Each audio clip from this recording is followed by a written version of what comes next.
నమస్తే సార్. నమస్తే, మీ పేరు సార్? నా పేరు గణేష్ అండి. ఏం చేస్తుంటారు సార్? మేము బిజినెస్ అండి. సీఎం రేవంత్ రెడ్డి గారి పాలనపై మీ అభిప్రాయం ఏంటి సార్?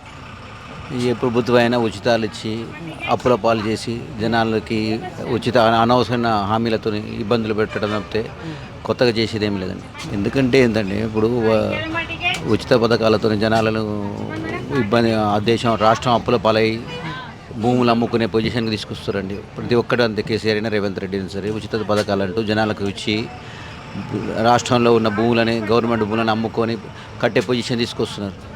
ఈ ఉచితాలు పోయిన రోజు రాష్ట్రాలు ఏదైనా బాగుపడుతుంది. మరి గతంలో కేసీఆర్ గారి పాలనపై మీ అభిప్రాయం ఏంటి సార్?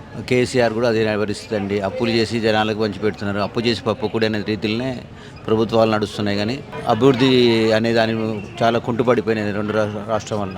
ఎప్పటికీ ఉచితాలకు సంక్షేమానికే ఆదులాదిస్తున్నారు. జనాలు సంక్షేమం ఉంటేనే ఓట్లు వేస్తారనే దృష్టిలో, కానీ అభివృద్ధి అనేది లేకున్నది.